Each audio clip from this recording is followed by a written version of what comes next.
पवार 10 सीटों पर लड़े थे और 8 सीटों पर जो है कि अभूतपूर्व सफलता पाई थी, जबकि जो है कि अजीत पवार केवल एक ही सीट पा पाए थे। अभी हम लोग देख रहे हैं कि भारतीय जनता पार्टी 80% के स्ट्राइक रेट पे वहां पे चल रही है, तो ये बिल्कुल सही है।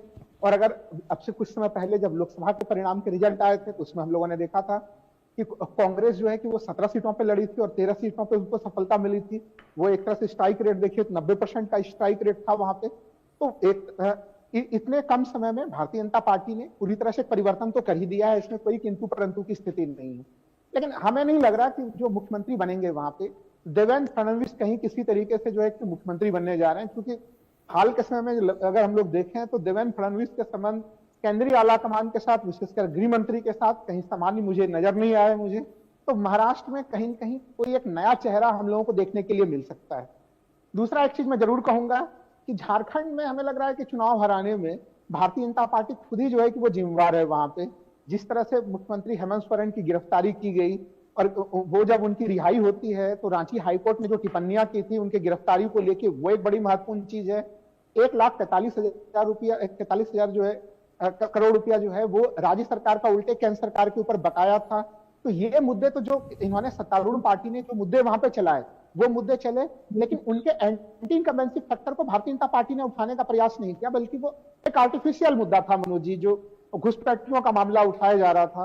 और देखिए घुसपैठियों का मामला जब निशिकांत दुबे जी संसद में उठा रहे थे तभी से देखिए ये लगातार सवाल उठ रहे थे कि भाई बॉर्डर सिक्योरिटी किसकी जिम्मेवारी होती है, अगर घुसपैठिए आ रहे हैं तो कैसे आ रहे हैं। तो वो एक ऐसा मामला था जो भारतीय जनता पार्टी को ही जो है कि वो काम नहीं कर पाया, वो मुद्दा काम नहीं कर पाया। लेकिन बहुत ज्यादा या कहें कि एग्रेसिव हो गए असम के मुख्यमंत्री हिमंता, जो जिन बातों के जरिए वो सत्ता में वापसी का जिक्र कर रहे थे वो दिखाई नहीं दिया।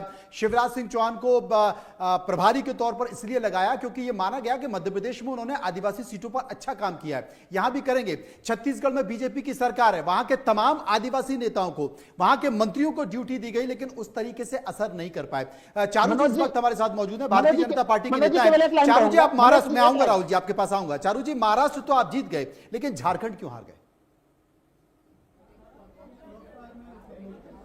जी देखिए, झारखंड में भी हमने उतनी ही मेहनत की थी जितनी हम हर एक चुनाव में करते हैं, लेकिन ऐसा हो सकता है कि जो हम मैसेजिंग देना चाह रहे थे जनता तक वो पहुंच नहीं पाई। लेकिन इसका मतलब ये नहीं है कि हम जनहित कार्य नहीं करेंगे या हम हाथ पे हाथ रख के बैठ जाएंगे। हमारा उद्देश्य हर प्रदेश में एक ही रहता है कि वो प्रदेश आगे बढ़े, वहाँ पर अच्छा डेवलपमेंटल काम हो और जो उस प्रदेश के बड़े मुद्दे हैं हम उनको उठाएं।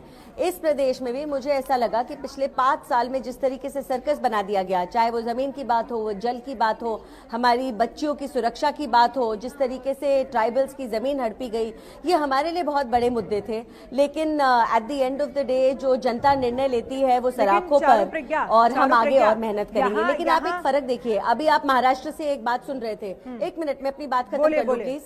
बोलिए। महाराष्ट्र से आप एक बात सुन रहे थे, शिवसेना के नेता कहते हैं कि क्योंकि हम जीते नहीं इसीलिए कुछ गड़बड़ हुई होगी।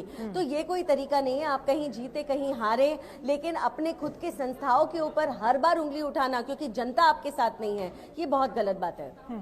ठीक है चारू प्रज्ञा जी, लेकिन यहाँ समझने की जरूरत है क्योंकि मुद्दे जो है वो महाराष्ट्र में भी उठाए गए, झारखंड में भी आप लोगों की तरफ से मुद्दे उठाए गए, भ्रष्टाचार का आरोप लगा, बांग्लादेशी घुसपैठिए का जिक्र वहां पर किया गया और इस मुद्दे को जोर शोर से उठाया गया। साथ ही वहीं पर इसी के अगेंस्ट हेमंत सोरेन की तरफ से जेल के बदले वोट जो उनकी तरफ से नारा दिया गया वो कहीं ना कहीं काम करता हुआ नजर आएगा, इस पर नजर आया है शायद झारखंड में। इस पर आप आगे जवाब दीजिएगा। कांग्रेस से हमारे साथ दीपक झा प्रवक्ता जुड़ गए हैं। दीपक झा जी, कैसे देख रहे हैं महाराष्ट्र के जो रुझान सामने आ रहे हैं? बीजेपी 125, कांग्रेस 22 पर आगे। पूरी अगर हम ओवरऑल बात करें तो महायुति जो है वो सरकार बनाती हुई नजर आ रही है। झारखंड में आपके लिए अच्छे संकेत दिख रहे हैं? देखिए ये वैसे ही है, महाराष्ट्र में बीजेपी की सरकार थी तोड़फोड़ की तो उन्होंने उसको बरकरार रखा हुआ है, और झारखंड में हमारी सरकार थी तो हमने उसको बरकरार रखा। तो 1-1 का स्कोर है, बराबर है।